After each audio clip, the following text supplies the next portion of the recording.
Praise the Lord.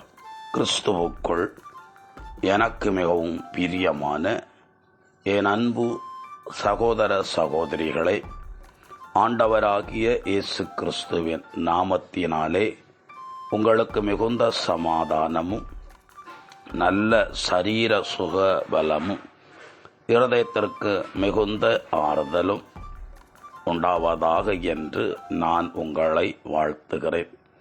என் தேவன் தம்முடைய மகிமையின் செல்வத்தினாலே உங்கள் குறைவுகளையெல்லாம் கிறிஸ்து இயேசுவுக்குள்ளே மகிமையில் நிறைவாக்குவார் என்று பிலிப்பியர் 4:19 எழுதியிருக்கிற பிரகாரம் உங்கள் தேவைகளை சந்திப்பாராக.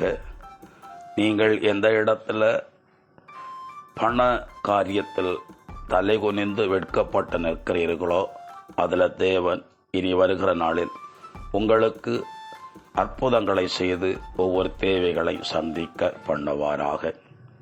இன்று மாதம் தொடங்கி 5வது நாள்.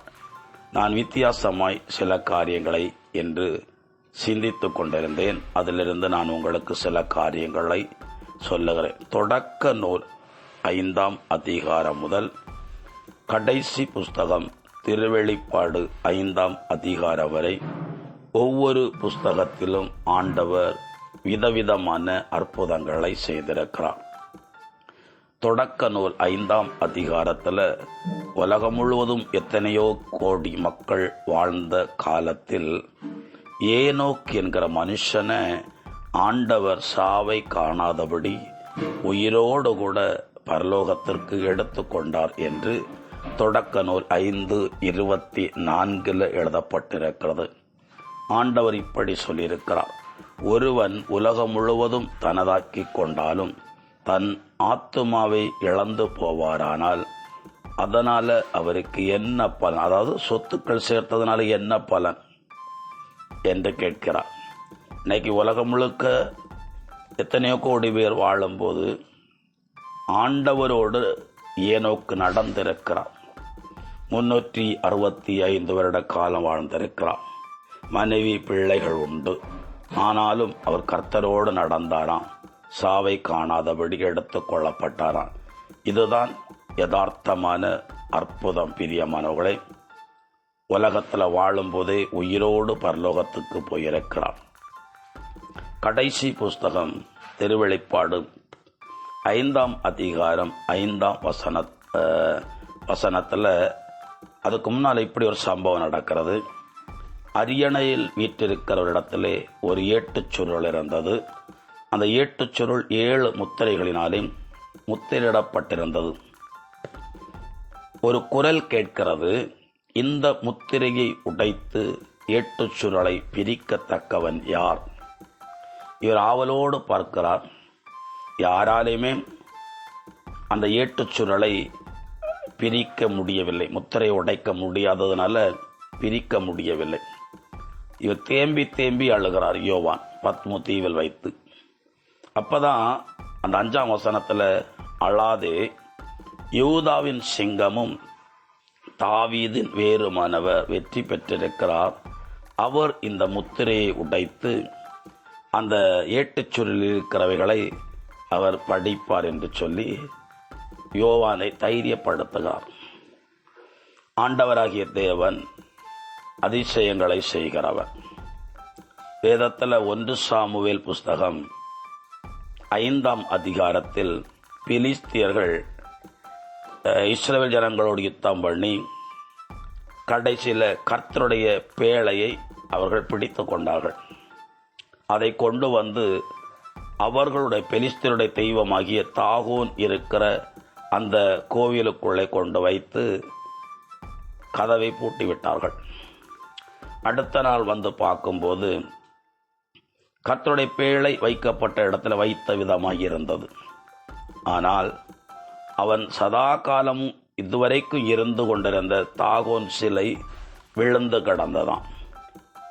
என்ன என்று தெரியாம அவர்கள் அந்த சிலையை மறுபடியும் அதன் ஸ்தானத்திலே வைத்து அதை ஆணி வைத்து அறைந்தார்களாம். மறுநாள் காலையில் திரும்ப வரும்போது அந்த சிலை விழுந்து உடைந்து கை கால் தனியாக உடல் தனியாக கிடந்ததாம். அப்போதான் அவங்களுக்கு ஒரு காரியம் புரியுது. இதுவரைக்கும் இருந்த சில கர்த்தருடைய பேழை இங்கே வந்ததுக்கப்புறம் அந்த பேழைக்கு முன்னால் நிற்க முடியல, அதனால் பேழையை அனுப்பி விடுவோம் என்று சொல்லுகிறார்கள். பிரியமானவர்களே, கர்த்தராகிய தேவன் உயர்ந்த அடைக்கலமாக இருக்கிறார், பலத்த துருகமா கேடகமா இருக்கிறார். அவரை பிரியமானவர்களை சார்ந்திருக்கிறவர்களையும் அவரை நம்புகிறவர்களையும் யாராலையும் எதனாலையும் அசைக்கப்பட முடியாது என்பதை தெளிவுபடுத்துகிறது.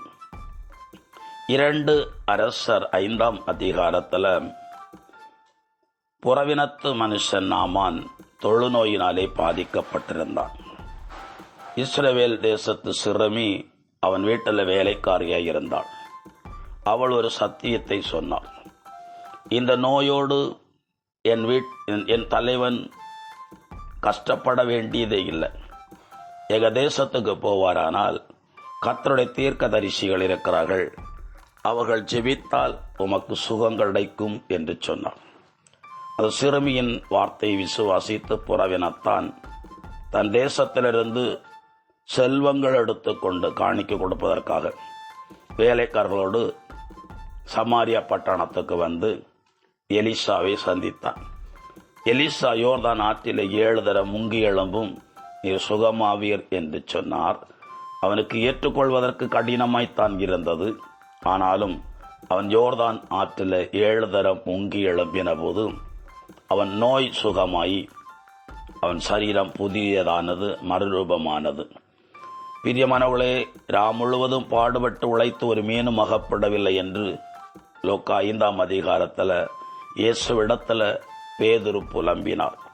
ஆனாலும் ஆண்டு வார்த்தையின்படி அவர் பகல் வேளையில் கடல்ல வலை வீசின போது 2 படகு நிரம்பும்படியான மீன்கள் வலையில அகப்பட்டு கொண்டது. இப்படி வேதத்தில் அநேகம் புஸ்தகங்கள்ல 5ஆம் அதிகாரத்தில் ஆண்டவர் செய்த அற்புதங்களை குறித்து விவரமாய் எழுதப்பட்டிருக்கிறது.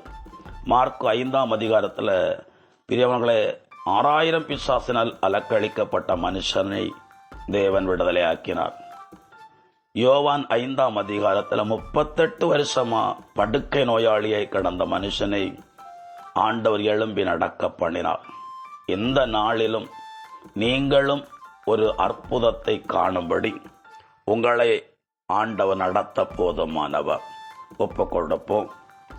எங்களை அதிகமாய் நேசிக்கிற எங்கள் அன்பின் பரலோக பிதாவே, இந்த வார்த்தைகளை கேட்கிற ஒவ்வொருவரையும் ஆண்டவராகிய தேவன் அற்புதம் செய்து வழி நடத்தும்படி ஜெபிக்கிறேன். இவங்க எதிர்பார்க்கிற நன்மைகள் கடந்து வரும்படி ஜெபிக்கிறேன். வேலையில்லாத பிள்ளைகளுக்கு நல்ல வேலை வாய்ப்புகளை கொடுக்கும்படி ஜெபிக்கிறேன். உங்க கரம் இந்த நாளில் இவர்களை தாங்கட்டும்.